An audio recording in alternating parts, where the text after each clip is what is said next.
365 Days of Horsemanship, day 162.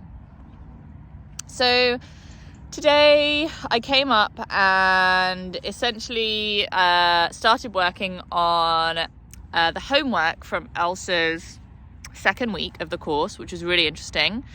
And overall this week I'm working on finding out where my horse likes to be touched, how my horse feels about me touching him and her in different places on their body.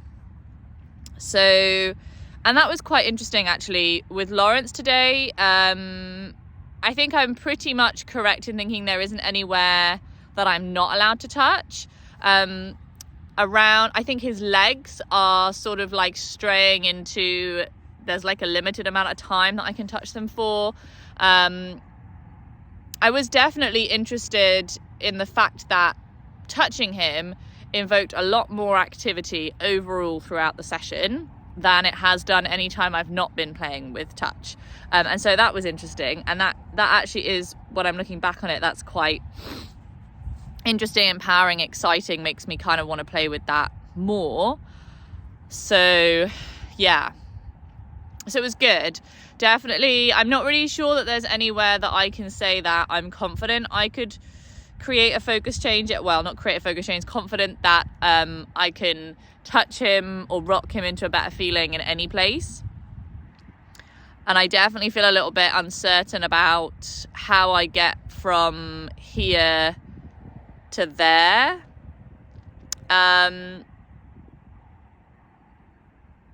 Yeah.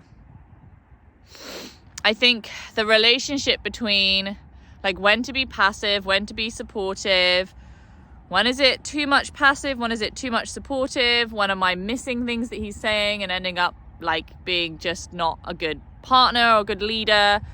I think I'm like trying to pick up on like eye flicks and ear flicks, but then also wondering if I'm like making it up because there's such small changes. And just, I think, generally finding it quite difficult. But I think it's one of those things where I just have to keep doing it. I think this, like, definitely freedom-based training is slow anyway. And so I just need to surrender myself to the fact that it's slow. And it's doubly slow because I'm learning. And secondly, I need to just surrender myself to the fact that ultimately you're going to feel like you're wasting time when you're learning something because you can't get it right every time. And in the long term, you're not wasting time because you're spending time trying to do the thing. You know, me spending time trying to move on his eye flicks and his ear flicks is not a waste of time. I think the problem is knowing when to give up, knowing when to change, I think is maybe a better word than to give up, knowing when to change what you're doing, knowing when to say this isn't working and how long to do something for until it, like, if it doesn't change or if you feel like progress isn't being made, especially when it's something that's really slow like that. But I was happy with the session overall. I think the thing that's really feeling positive on reflection is the fact that definitely it did feel like there was definitely some flight. There were definitely times where I stayed too long and he started walking. And maybe that's where instead of sort of chasing him or trying to flow with that walking, that I just should be like going in the opposite direction. Maybe I also need some clarity on kind of like when to stay with him and when to leave.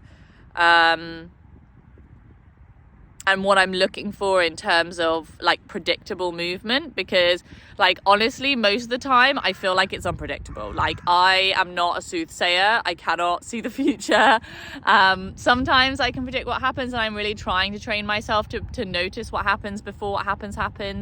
But it is challenging and I definitely feel like the vast majority of the time I don't know what's going to happen, and so he is sort of like unpredictable to me a lot, even if it's just like one leg move here or there. I didn't always necessarily know that it was going to happen, and so I'm not sure if like those are moments where I should be going into supportive leadership or not. And because nothing happens very quickly, it's hard to know if you made the right choice or not. But I think that's something that maybe I need to ask about. I think it's also something that potentially I just need to film some time of us together.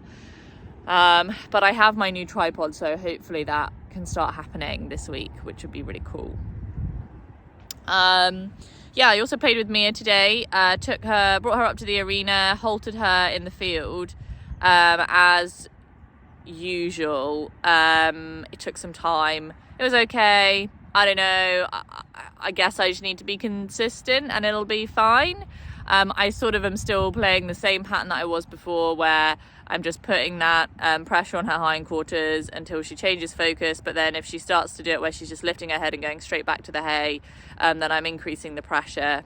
And, you know, I think I don't think it's getting worse. So that's good.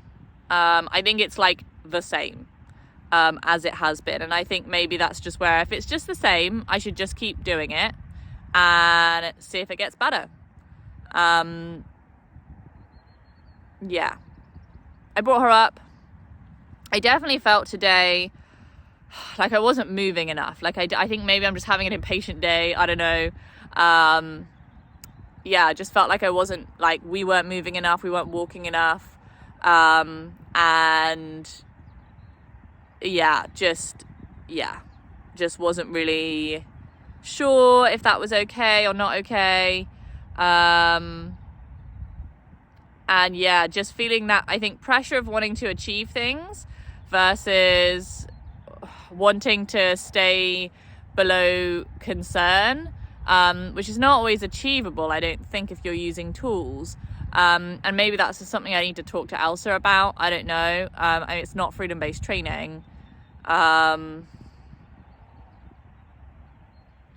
So yeah, I feel like I'm kind of trying to have my cake and eat it, because I don't enjoy putting pressure on to make make the wrong decision difficult. I don't really enjoy that. And I think I am doing it already to a certain extent, but I just want to do it to the minimal amount possible. But then that makes my progress like super slow. And then I think it's like that I'm like not committed to the slowness of the journey. And I don't know, maybe that makes it slower for me in the long term.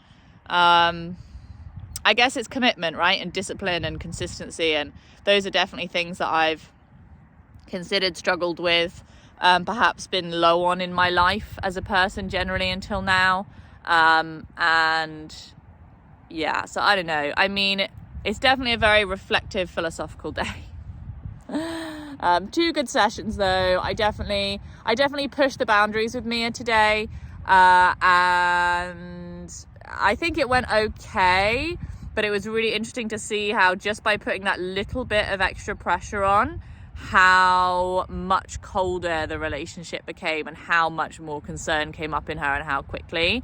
And I just really feel like I should just try to avoid it. But then it's really difficult to make progress if I'm constantly avoiding upsetting her. But I think that's where it's just maybe about just stretching that comfort zone, like not being afraid to stretch the elastic band, not stretching it too far, but not just leaving it as it is, not stretching it too much. It's like just right. It's like Goldilocks, you know. I feel like I want Goldilocks with her. Like I want to have my cake and eat it. I guess it's the same with every horse, and I guess it's the same with every person. Like we're all looking for our Goldilocks, where we can just have exactly the right amount of everything for our horse and for ourselves. And I guess I'm just trying to find my Goldilocks, and I guess I'm just trying to find my Goldilocks in life as well. So just trying to find the right balance of everything. There's so many options. We're so incredibly privileged and also, you know, really limited at the same time. And there's so many things going on in the world, and trying to place yourself now is really challenging. I think it always has been, but yeah, big ideas, big thoughts. Yeah, definitely. Trying to find my Goldilocks. So we'll see.